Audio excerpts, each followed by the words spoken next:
আসসালামু আলাইকুম, কেমন আছেন সবাই? আই হোপ সবাই ভালো এবং সুস্থ আছেন। সকলের সুস্বাস্থ্য কামনা করেই কিন্তু আজকের ভিডিওটা শুরু করেছি। আশা করি আজকের ভিডিওটিও আপনাদের কাছে অনেক ভালো লাগবে।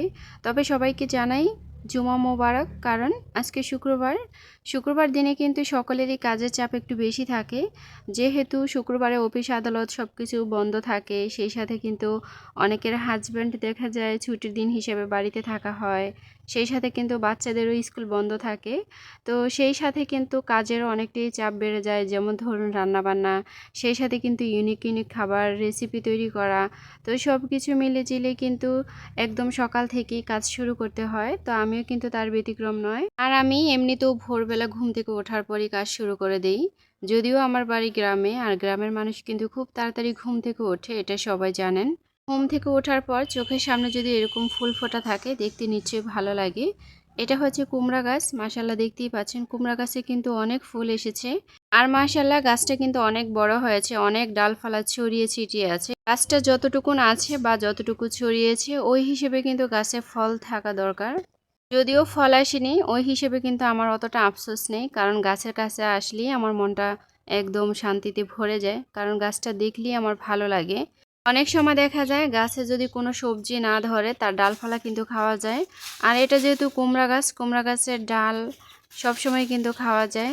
আর বিশেষ করে কুমড়া পাতা দিয়ে অনেক রেসিপি তৈরি করা যায়। আমি কিন্তু ওই হিসেবেই গাছটা রোপণ করেছি। আমার বাড়িতে লাউ গাছ বলেন, কুমড়া গাছ বলেন, নানা ধরনের গাছ কিন্তু আমি রোপণ করে থাকি। তো আজকে সকালবেলা ঘুম থেকে ওঠার পরেই কিন্তু দেখতে পাচ্ছি যে ফুলগুলো ফুটে আছে, এরকম কিন্তু প্রায় দেখতে পাই।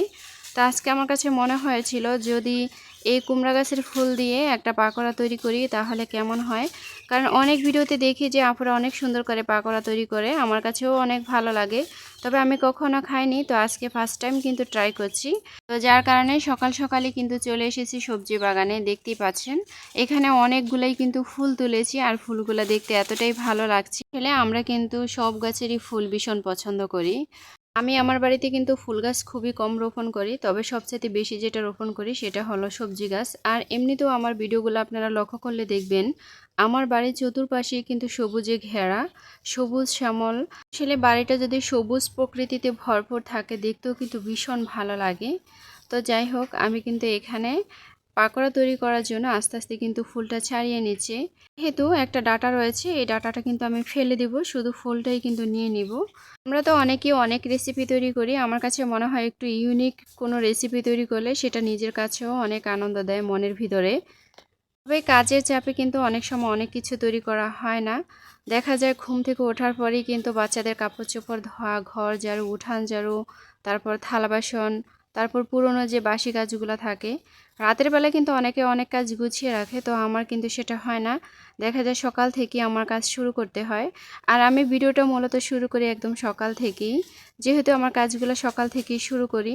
রাতের বেলা অনেক কাজ গুছিয়ে রাখলে কিন্তু আমাদের দিনের জন্য অনেক সহজ হয়। তবে সত্যি কথা বলতে কি জানেন, আমি কিন্তু রাতের বেলা খুব তাড়াতাড়ি ঘুমিয়ে পড়ি। দেখা যায় বাচ্চাদের লেখাপড়া শেষ হওয়ার সাথে সাথেই বাচ্চাদের খাবার খাইয়ে তারপর নিজেও শুয়ে থাকি। আর আমার কাছে মনে হয় রাতের বেলা একটু তাড়াতাড়ি ঘুমালে সকালবেলা কিন্তু খুব তাড়াতাড়ি উঠতে পারি, তেমন কোনো সমস্যা হয় না। আর এমনিতেও কিন্তু রাতের বেলা খুব তাড়াতাড়ি ঘুমানো এটা কিন্তু আমাদের স্বাস্থ্যের জন্য অনেকটাই ভালো। যাই হোক, এখানে দেখতে পাচ্ছেন নিয়েছি কামরাঙা, সেই সাথে কিন্তু নিয়েছি জামরুল।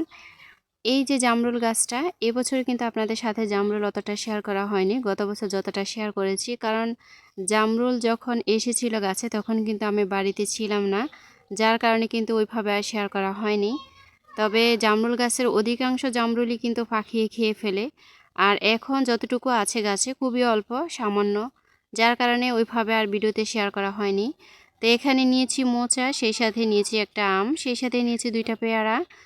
এভাবে করে কিন্তু মাঝে মাঝে যদি ভর্তা তৈরি করা হয় অথবা লবণ মরিচ মেখে খাওয়া হয়, খেতে কিন্তু অনেকটাই মজার হয়।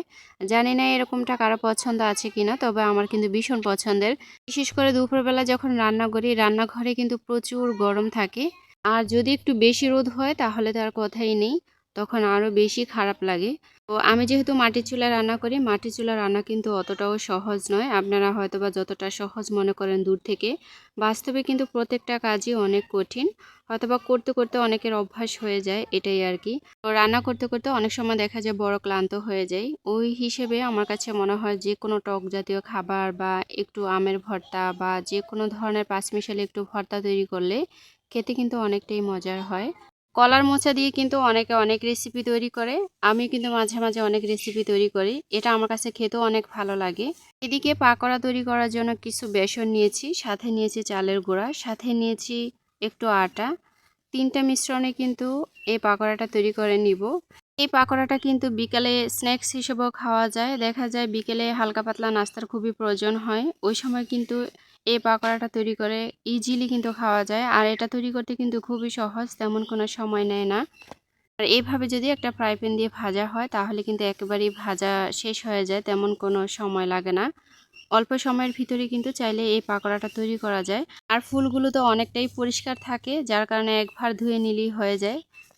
দেখতেই পাচ্ছেন আমি পাকোড়াগুলো কিভাবে তৈরি করে নিচ্ছি। আপনারা চাইলে কিন্তু বাড়িতে এভাবে ট্রাই করতে পারেন। অনেকে দেখি যে অনেক ফুল দিয়ে পাকোড়া তৈরি করে, আবার অনেকে দেখি যে ডিম দিয়ে ফুলের পাপড়ি দিয়ে কিন্তু তেলে ভেজে নেয়, সেটা খেতেও কিন্তু অনেকটাই ভালো লাগে। তো যাই হোক, একদিকে কিন্তু পাকোড়াটা ভেজে নিচ্ছি আর অন্যদিকে কিন্তু এখানে গরুর বট রান্না করে নিচ্ছি। এই বটগুলো হচ্ছে আমাদের কোরবানির মাংসের সাথে আসা। তো আমি কিন্তু আজকেই ফার্স্ট টাইম কিন্তু বট রান্না করছি। অনেক দিন হয় বট রান্না করা হয় না। আমার বট কিন্তু ভীষণ প্রিয় একটা খাবার। মাংসের চাইতে আমার কাছে বটটা সবচেয়ে বেশি ভালো লাগে। তো যাই হোক, আজকে কিন্তু আমি কাঁঠালের বিচি দিয়ে রান্না করে নিব। যেহেতু এখন কাঁঠালের সিজন, সবসময় কিন্তু ঘরে কাঁঠালের বিচিটা থাকে। আর আমাদের নিজেদের গাছেরই কিন্তু কাঁঠাল।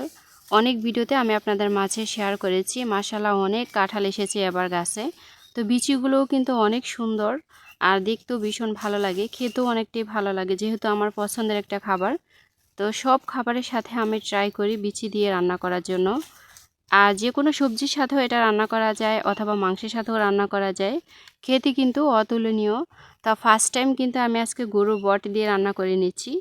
তবে রান্না করার সময় একটু আনইজি ফিল করেছিলাম যে কেমন না কেমন হয়, কিন্তু যখন রান্না করেছি খাওয়ার সময় এতটাই ভালো লেগেছে কি বলবো, অনেকটাই মজার হয়েছিল। যারা কখনো খান নাই তারা কিন্তু ট্রাই করতে পারেন। আর এইদিকে দেখেন পাকোড়াটা কিন্তু অনেকটাই হয়ে গেছে, তো একটু উল্টে পাল্টিয়ে তারপরে কিন্তু নামিয়ে নিব। তবে আমার কাছে মনে হয় যদি সয়াবিন তেল দিয়ে এই পাকোড়াটা ভাজা হয় তাহলে কিন্তু একদম মুচমুচে হয়। আর সরিষার তেল দিয়ে ভাজা হলে সেটা কিন্তু একটু নরম হয়, খেতে একটু সফট হয় আর কি। তবে যারা মুচমুচে করে কড়কড়া করে খেতে চান তারা কিন্তু সয়াবিন তেল দিয়ে ভেজে নেবেন, দেখবেন খেতে অনেকটাই টেস্টি হয়। তো দেখতেই পাচ্ছেন আমি যে ভেজে নিচ্ছি আপনাদের সাথে একটু ভেঙে দেখাচ্ছি কেমন। আর আমি কিন্তু একটু খেয়েও নিচ্ছি। আর এরকম গরম গরম খেতে সত্যি অনেক ভালো হয়। তো আজকে তো বট রান্না করব, এর পাশাপাশি কিন্তু একটু ডাল রান্না করে নিব। আমার ছোট বাচ্চাটা কিন্তু ডালটাকে বেশ পছন্দ করে। আর ডালটা কিন্তু প্রায় সময়ই আমার ঘরে রান্না করতে হয়। বলতে গেলে সপ্তাহের প্রতিদিনই কিন্তু থাকে, হয়তোবা 2-1 দিন একটু মিস হয়। আর এমনিতেও দেখবেন যাদের ঘরে বাচ্চা থাকে তাদের কিন্তু প্রতিদিনই ডাল রান্না করতে হয়। দেখা যায় বাচ্চারা ঝাল খাবার খেতে চায় না, অথবা মাছ রান্না করলে কাটার ভয়ে খেতে চায় না। তো সব সময় বাচ্চাদের জন্য কিন্তু ডালটা একদমই থাকতে হয়, হয় ডালের চচ্চড়ি, না হয় পাতলা ডাল। তো আমি কিন্তু আজকে পাতলা ডাল রান্না করে নিব। আর ডালের যে উপরের পানিটা, এই পানিটা কিন্তু আমি গাছের গোড়ায় দিয়ে দিব। এই পানিটা গাছের গোড়ায় দিলে গাছের গ্রোথ কিন্তু অনেকটাই ভালো থাকে, এটা হয়তো বা অনেকেই জানেন। আবার অনেক ভিডিওতে আমি দেখি যে অনেক আপুরাই চাল দেওয়া ডাল দেওয়া পানি গাছের গোড়ায় দিয়ে থাকে। তো আমিও কিন্তু কখনো ফেলি না, সেটা কিন্তু আমিও গাছের গোড়ায় দিয়ে থাকি। আর দেওয়ার ফলে কিন্তু ইনশাল্লাহ আমার সবজি গাছগুলো কিন্তু অনেক সুন্দর হয়।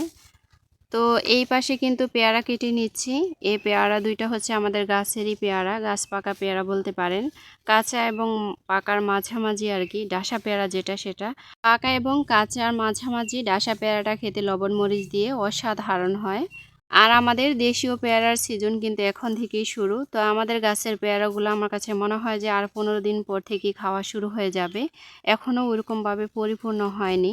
বাড়িতে যদি একটা পেয়ারা গাছ থাকে তাহলে অনায়াসেই কিন্তু তৃপ্তি মতো পেয়ারা খাওয়া যায়। বাজার থেকে কিনে খেতে গেলে দেখা যায় একটা আফসোস থেকেই যায়। সবাই ভালো থাকবেন, টাটা।